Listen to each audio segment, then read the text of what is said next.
መንቃት፣ መጸለይ፣ መንበርከክ፣ እግዚአብሔርን መጥራት፣ ማልቀስ፣ መጮ ዛሬ ነው። አብያተ ክርስቲያናት ወደ እግዚአብሔር ጮሁ። አውሮፓ ከፍተኛ ጭንቅ ውስጥ ናት። አስክሬኖች በየቦታው ተዘርግፈዋል። ቤተሰብ ተበትኗል። ህፃናት ያለ እድሜያቸው የሚሆኑባቸው ልብ ይሰብራል። በሰዓት ከፍተኛ ጭንቀትም ነግሷል። በአንድ በኩል ሀያል የተባሉ ሀገራት የሚፈጥሩት ጦርነት ሲያምሷት፣ በሌላኛው ደግሞ የተፈጥሮ አደጋዎች እያንገላቷት ይገኛል። ከየአቅጣጫው የተነሱ ጦርነቶች ክብር የሆነውን የሰውን ነፍስ እያጠፉ እያንገላቱና እያሳደዱ ሲሆን፣ በሌላ አቅጣጫ ደግሞ የአየር ለውጥ ያስከተለው የተፈጥሮ አደጋ ሰውን ጭንቀት ውስጥ ከቶታል። በምዕራብ ዓለም እየሆነ ያለው ጭንቀት ደግሞ ከመቀነስ ይልቅ እየባሰ፣ ጦርነቶች እየተበራከቱ፣ ምድር በሰው ደም እየጨቀየች፣ ህፃናት እያነቡ፣ ወጣቶች እየተሰደዱ፣ ህይወታቸው በጣር ውስጥ እየገፉ፣ መውጫ ቀዳዳ ማምለጫው መንገድ ጠፍቷቸዋል። ይህ የሆነ ባለበት በእንቅርት ላይ እንደሚባለው የአየር ንብረት ለውጥ ያስከተለው አደጋ አውሮፓን ሊያነዳት እየተንደረደረ መሆኑ ተሰምቷል። ይህ አደጋ ከቁጥጥር ውጪ በመሆኑ በታሪክ ታይቶ የማይታወቅ ከፍተኛ ሙቀት መላ አውሮፓንም አጥለቅልቋል። ይህ ከሰሞኑ ከተፈጠረው የረደ መሬት ጋር ተያይዞ ዓለምን ወደ አመድነት እንዳይቀይርም ከፍተኛ ስጋትን ተፈጥሯል። እነሱ የአየር ንብረት ለውጥ ነው ብለው ተቀብለው መፍትሄ ለመፈለግ ቢጥሩም ይህ የተፈጥሮ መዛባት ከፈጣሪ መሆኑን የሚጠቁሙት ደግሞ የኃጢአት ደሞዝ እንደሆነም እየገለጹ ይገኛሉ። ምድርን የፈጠረ ተፈጥሮንም ያበጀ አምላክ ከኃጢአት እንድንመለስ እንደማንቂያ ደወል የሚያደርገው እንጂ የሳይንስ ታሪክ እንደሚተርከው የአየር ንብረት ለውጥ አይደለም የተባለለት ይህ አደጋም ከ3000 በላይ ህዝብ የገደለ ሙቀት ፍርሃት ውስጥ ከቶም ጭንቀቷንም አባብሶታል። ሙቀቱ ያለበት ሁኔታ ምን ይመስላል? ያስከተለው ጉዳትስ ምን ያክል ነው? አውሮፓን ያስጨነቃት ሙቀትስ እንዴት ይታያል? የሚለውንም እንነግራችኋለን። በሌላኛው መረጃችን በደቡብ አፍሪካ ከቀን ወደ ቀን እየሆነ ያለው እጅግ አሳሳቢ ነው። የምድር ገሃነም የሚል ቅጥያ ስያሜ ያዘችው ደቡብ አፍሪካ ለኢትዮጵያን እንዲሁም ለስደተኞች እውነትም እንደ ስሟ ገሃነም እየሆነች መጥታለች። በዚህም ወንድ አይሸሽም፣ ወንድ ችግር ፈቺ እንጂ ሸሽቶ አዋራጅ አይደለም በማለትም ጉዳዩን ወደ ሌላ አቅጣጫና ከፍ ወዳለ ሂደትም እንዲያመራ የሚያደርግ መልእክትም ተነግሯል። በዚህም በርካቶች ራስን ለማዳን ከመሸሽ ይልቅ ወደ መጋፈጥ ማምራታቸውም ተገልጿል። ታዲያ ይህ አካሄድ በደቡብ አፍሪካ ላይ የፈጠረው ሌላ መዘዝ ምን ይሆን? በዚህ ላይስ ተወዳጁ ዘማሪ አቤኔዘር ከስፍራው ሆኖ ያሉበትን አስጨናቂ እውነት እንዴት ገለጸው? የሚለውን በዝርዝር ይዘናል፣ ታርሙሳላችሁ። በሌላኛው መረጃችን ስለ ዘመኗ ቤተክርስቲያንና መሪዎች የተላለፈ አስቸኳይ ማስጠንቀቂያ። ታዋቂው የእግዚአብሔር ሰው ፍራንክሊን ግራሃም በፖለቲካው ላይ በተለይም በቤተ መንግስት ዙሪያ እጅግ የበረታ ውጊያ እየተካሄደ መሆኑን ተናግረዋል። ሰይጣን በአሁኑ ወቅት በቤተክርስቲያንና በሀገር መሪዎች ላይ የከፈተው ትልቅ ጦርነት አለ። ከሰማይ የተሰማ አስደንጋጭ ድምጽ አለ። የሀገር መሪው እጣ ፈንታ ይህ ነው። ጌታ ስለ ነፍሱ እጅግ አስደንጋጭ የሆነውን እውነትም ለግራሃም በመንፈስ እንዳሳያቸውም ተናግረዋል። በአሁኑ ሰዓትም እየመራ ያለ ሰውም በዚህ ሁኔታ ከቀጠለ ነፍሱ ለአደጋ መጋለጧን በመግለጽም የሀገር መሪ ነፍስ በመንፈሳዊ ጨለማ ውስጥ መሆኑን በመግለጽም አስቸኳይ መልእክትን ተናግረዋል። ፍራንክሊን ከጌታ የተቀበሉትና ለሀገር መሪው ያስተላለፉት አስቸኳይ መልእክት ምን ይሆን? በመረጃችን ይዘናል። እንዲሁ በቆይታችሁ ሳላችሁ በስተመጨረሻም በሱ እጅ ላይ ስላለሁኝ እንዴት ድምጹን ሰምቼ ይሄን አይቼ ዝም እላለሁ? ተናገር ጩሁ ስላለኝ ነው ምጮው። ጆሮ ያለው ይስማ። እባካችሁ ተው፣ ፍሬ አይኖረውም፣ አያዋጣም፣ መልካም አይሆንም። የሰማሁት አለ፣ ያየሁት አለ፣ እግዚአብሔር ይናገራል። እኔም ከእግዚአብሔር የሰማሁትን እናገራለሁ። እግዚአብሔር ደጋግሞ አሳይቶኛል። ከጦርነት የሚገኝ ነገር የለም። እግዚአብሔር ጠቅላይ ሚኒስትሩንም አስጠንቅቆታል። በብልጽግና ያለው ሌብነትና ዘረኝነት አይቀጥልም። ተው፣ ዋጋ እንክፈል፣ ጦርነት አያዋጣም። ይህ የምናገረው እግዚአብሔር ስለተናገረኝ ነው በማለትም አስቸኳይ ሀገራዊ መልእክት የተላለፈ ሲሆን በአገልጋዩ አንደበት ጌታ ለጠቅላይ ሚኒስትሩ ምን ሲል አስጠነቀቀው፣ ስለምንስ አስጠነቀቀ የሚሉትን በመረጃችን ይዘናል። በቆይታችሁ ከአንደበታቸው ታርሙሳላችሁ። እስከ መረጃው ፍጻሜ አብራችሁን ቆዩ።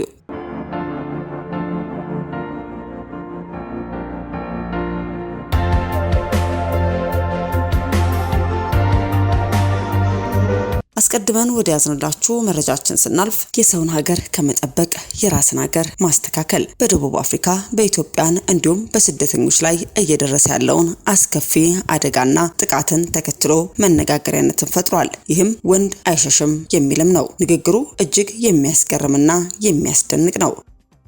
ወንድ ችግር ፈቺ እንጂ ሸሽቶ አዋራጅ አይደለም። አፍሪካውያን ወንድሞቼ ሆይ ሚስትና ልጆችን ሀገራችሁን ትታችሁ እዚህ ለምን ትቆያላችሁ? ወንድ ልጅ ለሀገሩ ይሞታል እንጂ አይሸሽም። እኔም ዛሬ ሀገሬን ለማስተካከል የማደርገው ትግል ብዙ አደጋ አለው። በየቀኑ ህይወት አደጋ ላይ ነው። ነገር ግን በሞት እንኳን ለቀጣዩ ትውልድ የሚሄድበትን መንገድ ጥዬ አልፋለሁ። ሲቀጥልም እዚህ የመጣችሁት በሀገራችሁ ችግር ስላለ ከሆነ መፍትሄው እዚያው ነው ያለው። ወደ ሀገራችሁ ሂዱና ታግላችሁ አስተካክሉ።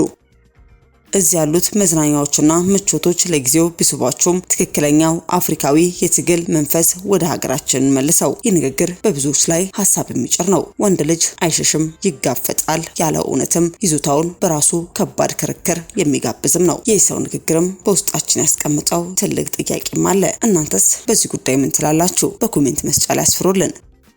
ከዚሁ ከደቡብ አፍሪካ ዜና ሳንወጣ ከመረጣችሁኝ ለሁሉም ደቡብ አፍሪካውያን 1 ሚሊዮን ራንድ እሰጣለሁ። እንዲህ ያለ ሀተታ መናፍስት የመሰለ ተስፋ ነው ሀገርን ገደል የሚከተው። ገንዘብ እንዴት እንደሚሰራና እንዴት እንደተሰራ የሚያውቅ ሰው ከመረጣችሁኝ ለሁሉም ደቡብ አፍሪካውያን 1 ሚሊዮን ራንድ እሰጣለሁ ይላል። ምን እንዲያደርጉበት ሲሆን ጠጥተው እንዲያልቁበት ነው። ሀገሩን በግሽፈት መቀመቅ ለመክተት ሲሆን የሚሰራበትን ለማቅ ሰው ገንዘብ ብሰጠው ይጠፋበታል እንጂ አይለማበትም። የገበሬ ልጅ ተብለው መሬት ከተሰጣቸው ውስጥ ስንቶቻቸው የተደረሱበት?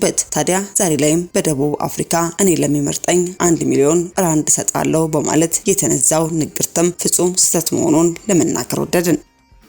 በአሁኑ ሰዓትም በደቡብ አፍሪካ በጆሃንስበርግ ከተማ የሚገኝ እንደመሆኔ በዙሪያችን ያለው ሁኔታ እጅግ አሳሳቢ መሆኑን ምስክርነቴን እሰጣለሁ በማለትም ዘማሪ አቤኔዘር ታገሰም ያለውን እውነታ እንዲህ ሲልም አፍረጥርጦ ተናግሮታል። በአሁኑ ሰዓት በደቡብ አፍሪካ በጆሃንስበርግ ከተማ የሚገኝ እንደመሆኔ በዙሪያችን ያለው ሁኔታ እጅግ አሳሳቢ መሆኑን ምስክርነቴን እሰጣለሁ። መደብሮች ተዘግተዋል፣ እንቅስቃሴዎችም ተገድበዋል። የሚታየው ነገር የቱንም ያክል የሚያስፈራና የሚያስጨንቅ ቢሆንም ነገር ግን አንድ የማያጠራጥር እውነት አለ፣ እግዚአብሔር አለ።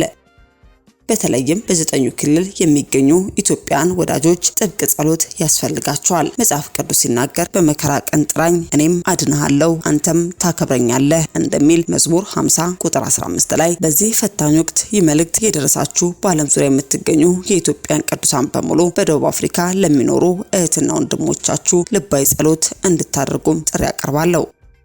በደቡብ አፍሪካ የምትገኝ ውድ እህትና ወንድሞቼ አይዟችሁ፣ አምላካችን እንደማይተውና እንደማይረሳን እናምናለን። አትፍራ፣ ካንተ ጋር ነኝና አትደንግጥ። እኔ አምላክ ነኝና አጸናሃለሁ፣ እረዳህማለሁ፣ በጽድቄም ቀኝ እጅ እደግፈሃለሁ። ኢሳይያስ ምዕራፍ 41 ቁጥር 10። እግዚአብሔር ይህንን ፈታኝ ቀን ለምስጋና እንደሚለውጠው አምናችሁ ባላችሁበት ቦታ ሁሉ ፍጹም ጥንቃቄና በጌታ ላይ ባለ ጽኑ እምነት ቆሙ። የምታመንበት አምላክ ከሁሉ በላይ ነው፣ እግዚአብሔር አለ በማለትም ዘማሪ አቤኔዘር ታገሰ በደቡብ አፍሪካ ያለውን ጭንቀትና መከራ የነገሰውን ፍርሃት እንዲህ ባለ መልኩ በመግለጽም በደቡብ አፍሪካ ላሉ ወንድምና እህቶች ሁሉ አይዟችሁ እግዚአብሔር አለ በማለትም የሚያጽናና መልእክትን ያስተላለፈ ሲሆን በሌላ ሀገራት የሚገኙ ኢትዮጵያንም በጸሎታችሁ አስቡን የሚልም ጥብቅ መልእክትን አስተላልፏል። ታዲያ በደቡብ አፍሪካ የነገሰው ጭንቅና መከራ ዛሬም ድረስ እየቀጠለ ያለ በመሆኑ ቅዱሳን በጸሎታችሁ እንድታስቧቸው ስንል መልእክታችንን ማስተላለፍ ወደድን። አስከትለን ወደ ያዝንላችሁ መረጃችን ስናልፍ አውሮፓንና ዓለምን ያጠቃው የተፈጥሮ አደጋ አስደንጋጭ ታሪክ እያስመዘገበ ይገኛል። በቬኔዙዌላና በተለያዩ አካባቢዎች ርዕደ መሬት ከቁጥር ያለፉ ሰዎችን ሲገድል፣ አውሮፓውያኑ ደግሞ በከባድ ሙቀት እየሞቱ ይገኛሉ። በሳምንት እየተከሰቱ የሚገኙ ክስተቶች ደግሞ እጅግ አስፈሪና ከሰው ልጅ አቅም በላይ መሆኑን ዓለም አቀፍ ሚዲያዎችም እያስተጋቡም ይገኛሉ።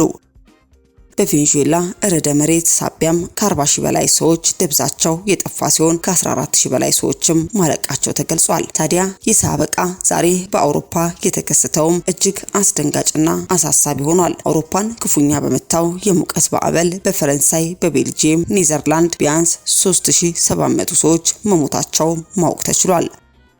አውሮፓ በሙቀት እየነደደች ነው። ምድር የለበሰውን እሳት ከ3700 በላይ ነፍሳትንም በልቷል። አውሮፓ በታሪኳ አይታው ማታቀው እጅግ አስከፊ የሙቀት ማዕበል እያስተናገደ ሲሆን ክስተቱም አህጉሪቱን ለአስገራሚ ቀውስም ዳርጓታል። እንደ ዓለም ጤና ድርጅት ይፋዊ መግለጫ ከሆነም ካለፈው ሰኔ 14 ጀምሮ ባሉት ጥቂት ቀናት ውስጥ ብቻ በሙቀት ሳቢያ ከ3700 በላይ ተጨማሪ ሰዎችም ህይወታቸውን አጥተዋል። ይህ አስከፊ የተፈጥሮ ክስተት በፈረንሳይ ክፉኛ ጉዳትን ያስከተለ ሲሆን በሀገሪቱ እስካሁን ወደ 3700 የሚጠጉ ሰዎችም ለእልፈት ተዳርገዋል። አብዛኞቹ የዚህ ጥቃት ሰለባዎች እድሜያቸው 65 እና ከዚያ በላይ የሆኑ አረጋውያን እንደሆኑም ታውቋል። በሌላ በኩል የሙቀቱ መጠን ታሪካዊ የተባሉ ክብረ ወሰኖችን እየሰበረም ይገኛል።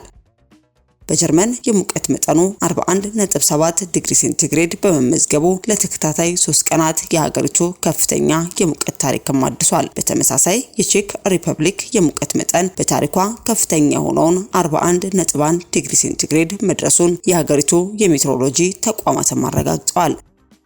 የዓለም ጤና ድርጅት ዋና ዳይሬክተር ዶክተር ቴድሮስ አድሃኖም በሰጡት አስቸኳይ መግለጫ አውሮፓ ከሌሎች አህጉራት በተለየ በሁለት እጥፍ ፍጥነትም እየሞቀች ያለች ቀዳማዊ አህጉር መሆኗን ገልጸው በአሁኑ ወቅትም ከ150 ሚሊዮን በላይ ሕዝብም በዚህ አስከፊ አደጋ ውስጥ እንደሚገኝ አስጠንቅቀዋል። የሙቀት ማዕበል በሰዎች ጤና ላይ ብቻ ሳይሆን በመሰረተ ልማቶች ላይም ከባድ ስብራት እያደረሰም ነው። አየር ማቀዝቀዣዎች በከፍተኛ ሁኔታ ለመጠቀም የተፈጠረው ፍላጎት በኃይል አቅርቦት መስመሮች ላይ ከፍተኛ ውጥረትን ፈጥሯል።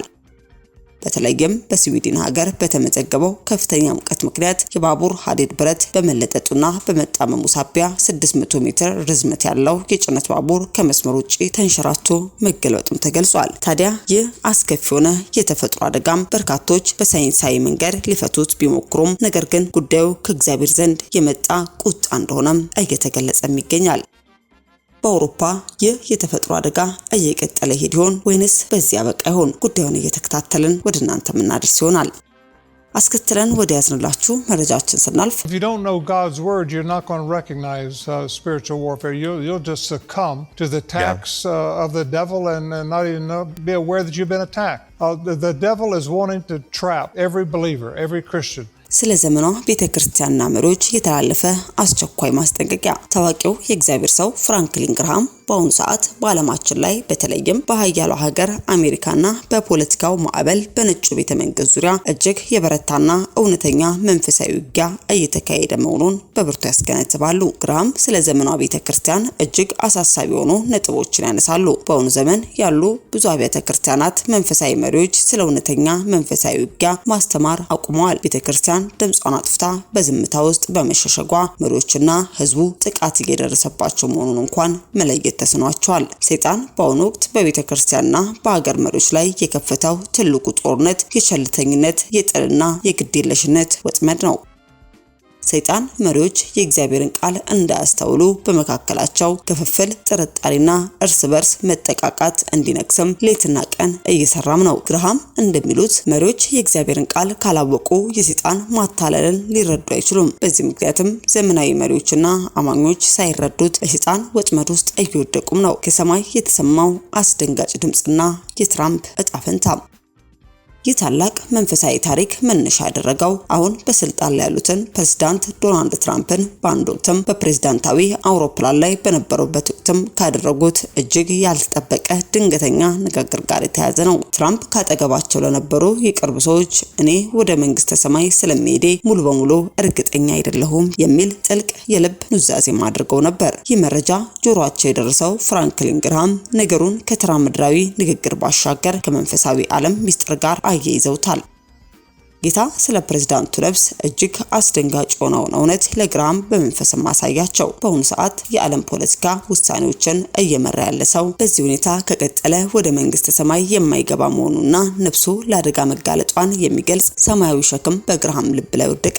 የአንድ ሀያል ሀገር መሪ ነፍስ በዓለማዊ ጨለማ ውስጥ መሆኗን ግርሃም አስቸኳይ ሰማያዊ መልእክትም እንዲጽፍም አስገድዳቸው።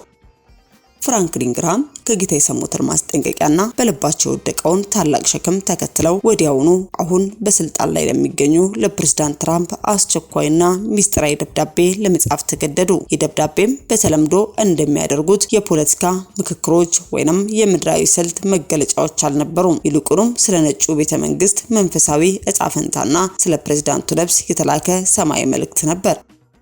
ግርሃም በደብዳቤያቸው ላይ እንዲህም አሉ። ክቡር ፕሬዝዳንት ሆይ ማንም ሰው በራሱ ምድራዊ ስልጣን በታላቅ ሀብቱ ወይንም በራሱ መልካም ስራ ራሱን ማዳን ወደ መንግስተ ሰማይ መግባት አይችልም። ሁላችንም ኃጢአት የሰራንና የእግዚአብሔር ክብር የጎደለን ነን። አሁን የተቀመጡበት የነጩ ቤተ መንግስት የስልጣን ወንበር ጊዜያዊ ነው። ከሁሉ በላይ ግን የነፍሶ እጣ ፈንታ በሰማይ ፊት ትልቅ ቦታ አለው።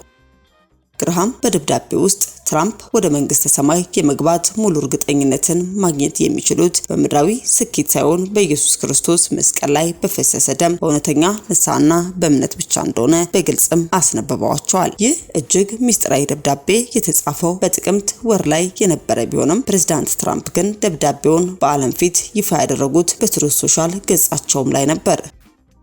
ይህ የደብዳቤ ይፋ የመሆኒያ ጊዜ ራሱ እጅግ አስገራሚ መንፈሳዊ ትርጉም እንዳለውም ይነገራል። ፍራንክሊን ግራሃም መጀመሪያ ላይ ደብዳቤውን በሚስጥር ሲልኩ ከፕሬዝዳንቱ ምንም አይነት ፈጣን ምላሽ አላገኙም ነበር። ነገር ግን አሁን በስልጣን ላይ ያሉት ፕሬዝዳንት ደብዳቤውን በታላቅ የቤተክርስቲያን በዓል ዕለት ለዓለም ይፋ ማድረጋቸው ሰማያዊ ማስጠንቀቂያ ልባቸው በጥልቅ እንደነካውና በነጩ ቤተመንግስት ውስጥ ታላቅ መንፈሳዊ ለውጥና መነቃቃት እየመጣ መሆኑን የሚያሳይ ትልቅ ምልክትም ነው።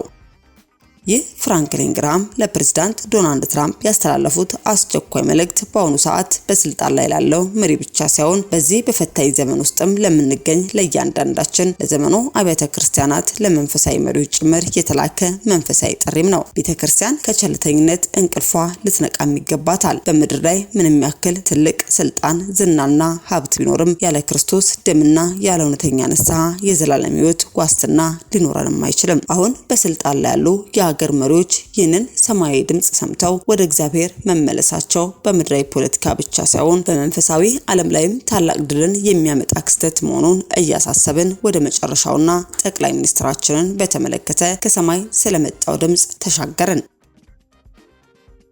እግዚአብሔር አንድ ትልቅ ራዕይን አሳይቶኛል። ክቡር ጠቅላይ ሚኒስትር በአፍሪካ ካርታ ላይ ቆመው ተመልክቻለሁ። ጌታን ይህን ጉድ ምንድነው ስለውም አልገለጠልኝም። ነገር ግን አንድ ድምጽን አሰማኝ በማለትም ማስተር በላቸው ግርማ ከጌታ እግዚአብሔር ዘንድ የተቀበሉትን ሀገራዊ መልእክት ያስተላለፉ ሲሆን ለጠቅላይ ሚኒስትሩም ቃል በቃል ጦርነት አያዋጣም በማለት በመግለጽም ብልጽግና ይቀጥላል፣ ነገር ግን በብልጽግና ውስጥ ያሉ ሌቦች አይቀጥሉም በማለትም ተናግረዋል።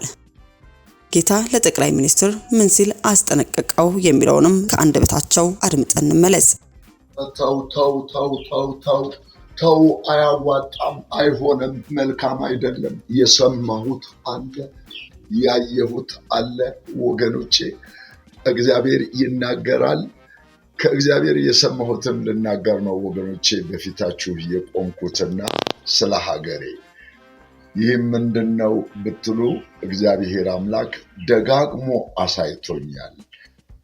ይህንን ደግሞ ዛሬ አይደለም ከ97ቱ ጭምር እንማር። መቼም አቶ ልደቱ በሕይወት አለ። ጋሽ ደበበ እሸቱ ቢሞትም ኢንጂነር ኃይሉ ሻውል ባይኖሩም ምስክሮች አላችሁ ብዙዎች። ከጦርነት ምንም የምናገኘው የለም እግዚአብሔር ይናገራልና። የዛኔ ቅንጅት ሁሉም እጁን እንዲህ ባደረገ ጊዜ እውነት በሰው ረብሻና ንብረት በማውደም ሁሉ ጋር አመፃ በማካሄድ ሆነ ወይ? ያየሁትን ልንገራችሁ። እግዚአብሔር አምላክ አዳምጡኝ፣ ክቡር ጠቅላይ ሚኒስትሩን አስጠንቅቆታል። ምን ብሎ በሉ? ምን ብሎ እንዳስጠነቀቀው ማስጠንቀቅ ብቻ ሳይሆን ከዚህ ቀጥሎ ያለውን ደግሞ ትሰማላችሁ። ለምን አስጠነቀቀው የሚለውን አዳምጡ። እንዴት አስጠነቀቀው የሚለውን አዳምጡ። ታዲያ ያስጠነቀቀው እንደዚህ ነው። አንድ ትልቅ ራዕይ ነው ያየሁት ራዕይ ክቡር ጠቅላይ ሚኒስትር ዶክተር አብይ በአፍሪካ ካርታ ላይ ቆመው ነው ያየሁት። ከዛ ይህ ነገር ምንድነው ስለ እግዚአብሔር አምላክ አልገለጠልኝም። አንድ ድምፅ ገና አሰማኝ በእንግሊዝኛ ሃርሞናይዘር የሚል። ይህንን ትርጉሙ ምንድነው አልገባኝም። በእርግጥ ይህንን በዘፈን ዓለም በነበርኩ ጊዜ አውቀዋለሁ። ሃርሞኒ ማለት ቅኝት ነው፣ ውህደት ነው፣ አንድነት ነው፣ መስማማት ነው፣ እርቅ ነው፣ ሰላም ነው የሚል ትርጓሜ ይኖረዋል። በዚህ ሰው ላይ ምን አይቶ ነው እግዚአብሔር አምላክ እንዲህ የሚለው? የማየው ደግሞ የተለየ ነው። ልክ ነው። ይሄን ምርጫ በተመለከተ በዚህ ዘመን እንደሚቀጥል በምድሪቱ ላይ ብልጽግና እንደሚቀጥል፣ ብልግና ግን ሌብነት፣ ጉቦኝነት፣ ዘረኝነት፣ መለያየት፣ ክፋት፣ አመፃ፣ ረሃብና የተለያየ ጸያፍ የሆነ ነገር በብልጽግና ውስጥ እንደማይቀጥል እግዚአብሔር አረጋግጦ ነግሮኛል። ልክ ነው።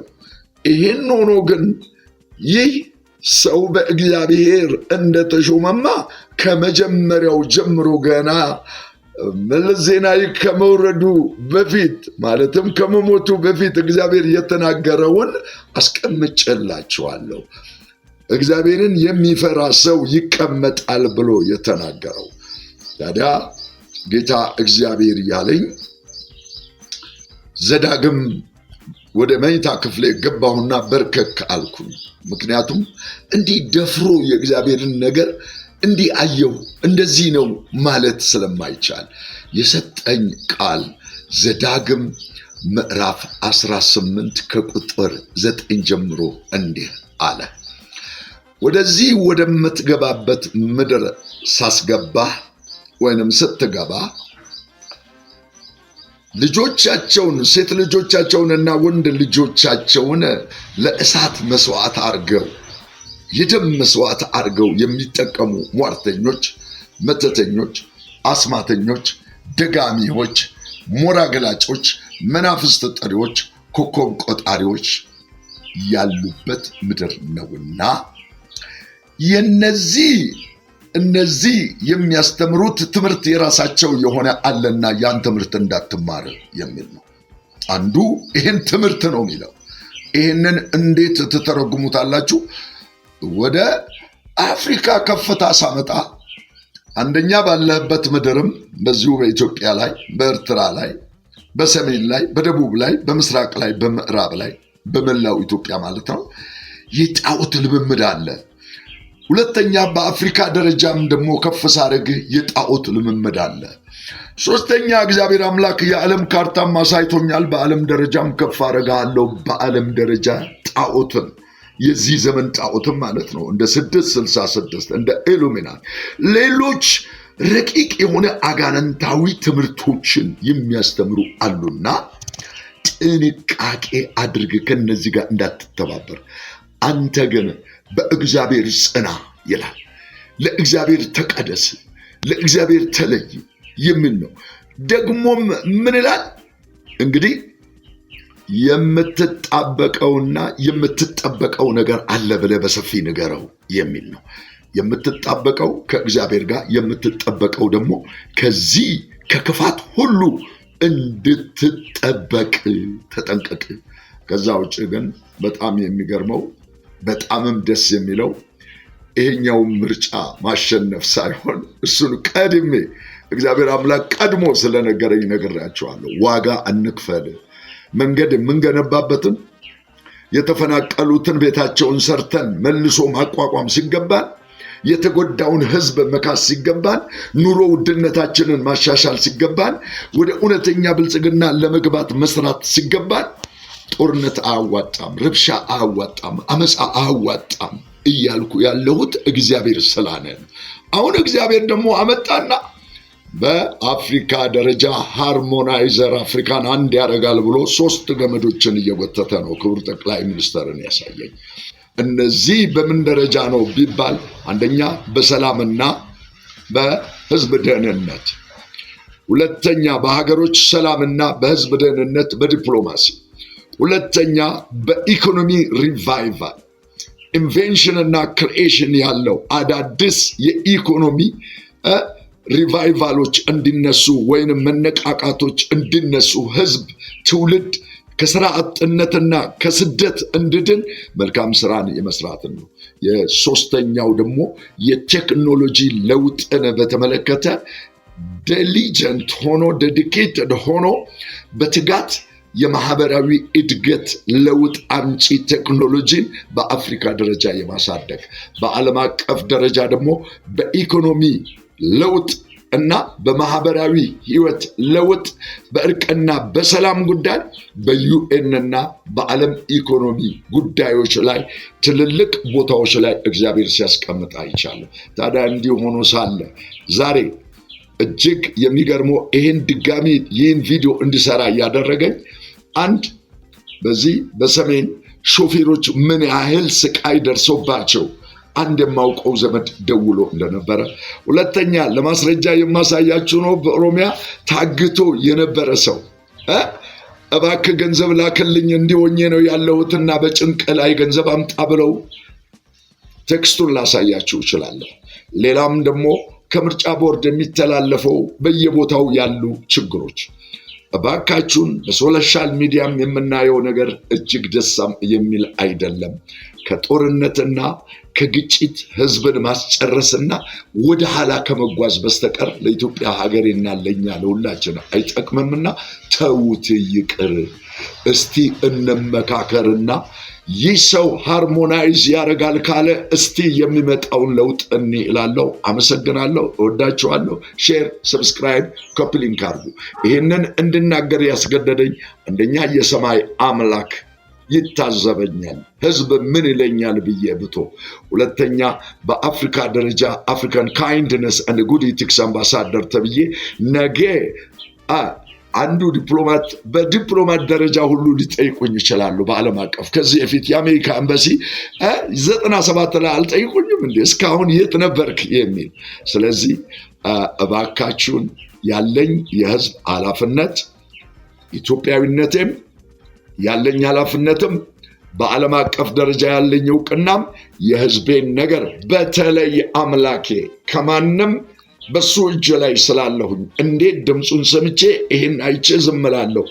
ተናገር ጩሁ ስላለኝ ነው የምጮኸው። ጆሮ ያለው ይስማ። ሼር፣ ሰብስክራይብ አድርጉት። ኮሜንቶቻችሁን ጻፉ። አመሰግናለሁ። እግዚአብሔር ኢትዮጵያን ባርክ፣ ሰላምና እርቅ ያርግልን። ውድ የሻሎም ቲዩብ አድማጭና ተመልካቾቻችን ለሰዓቱ የያዝንላችሁ መረጃ ያደመጣችሁትን ይመስል ነበር። በሌላ አዳዲስ መረጃ እስከምንገናኝ መልካም ቆይታ